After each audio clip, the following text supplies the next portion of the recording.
Masya Allah, ternyata setelah mendengar ceramah ini ribuan orang masuk Islam.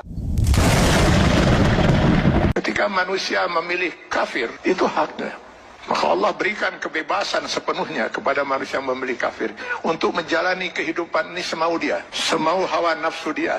Allah berikan kebebasan sepenuhnya. Silakan baca di dalam Al-Quran atau di dalam hadis Rasulullah SAW. Tidak akan pernah kita temukan satu ayat, satu hadis di mana Allah mengatur kehidupan orang kafir. Orang kafir diberi kebebasan sepenuhnya, mau berbuat apapun di dunia ini. Tinggal dia harus menanggung resiko pilihannya itu di akhirat nanti. Tapi kepada mereka yang memilih beriman, hilang sudah kebebasan ini sepenuhnya. Karena seorang mukmin dia dituntut untuk Islam. Akar katanya adalah aslama, berserah diri. Yang beriman kepada Allah, dia harus menyerahkan dirinya sepenuhnya kepada Allah. Sepenuhnya dia siap untuk diatur hidupnya oleh Allah Subhanahu wa Ta'ala. Tanpa lagi dia mempergunakan akalnya untuk bertanya, mengapa Allah wajibkan saya berbuat ini, kenapa Allah haramkan saya melakukan ini. Kalaupun pertanyaan itu muncul dalam dirinya, maka keimanan dia akan menjawab, saya lakukan ini karena Allah perintahkan, dan saya tinggalkan hal ini karena Allah melarangnya. Itu jawaban seorang mukmin. Dia tidak akan berusaha mencari ilah hukum, alasan hukum, apa manfaatnya, apa hikmahnya. Karena keimanannya akan mengatakan, semua yang diperintahkan Allah pasti ada manfaatnya.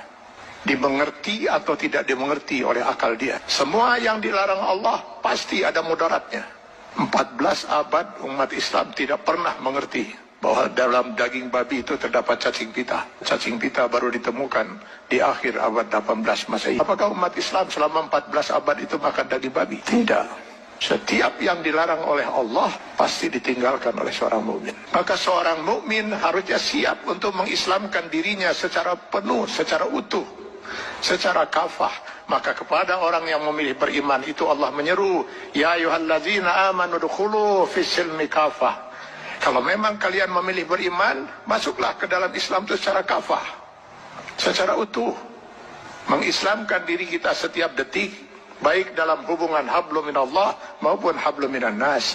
Itulah sebabnya Allah menurunkan 6.666 ayat Al-Quran. Yang sebagian dari ayat Al-Quran ini dijelaskan oleh kurang lebih 5.000 hadis Rasulullah SAW.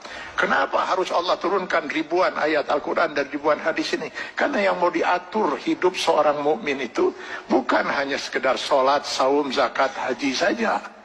Seluruh kehidupan dia per detik, Pak. Mulai dari masuk WC, keluar WC, sampai mengatur kehidupan bermasyarakat, bernegara. Ini kalau dia mau milih beriman. Kalau tidak mau diatur hidupnya, jangan milih beriman, milih kafir. Pada orang-orang yang berfaham sekularisme, liberalisme, yang ingin memisahkan agama dari kehidupan, saya sering mengatakan, kenapa repot-repot harus menolak sebagian aturan Allah? Pilih kafir, Anda bebas sebebas-bebasnya. Kalau memilih beriman, sudah hilang kebebasan itu. Dan pilihannya hanya satu di antara dua. Memilih kafir atau memilih beriman. Memilih beriman konsekuensinya kita sudah harus Islam. Mengislamkan diri kita, menyerahkan sepenuhnya diri kita untuk diatur hidup kita oleh Allah Subhanahu wa Ta'ala. Karena itu setiap orang mukmin sadar betul bahwa selamat tidaknya dia termasuk orang yang ditangisi oleh tidak oleh Rasulullah SAW. Dia harus bisa mengislamkan dirinya setiap saat. Karena yang nanti akan dimintai pertanggungjawaban di yaumil akhir bukan hanya sebatas sholat, zakat, saum, haji saja, tapi seluruh kehidupan dia per detik. Mudah-mudahan ini bisa menjadi bahan muhasabah bagi kita semua. Kita islamkan diri kita secara kafah dalam batas kemampuan yang mampu kita lakukan. Karena Allah tidak akan menuntut kita di luar kemampuan kita. Semoga kita bukan termasuk orang yang ditangisi oleh Rasulullah SAW.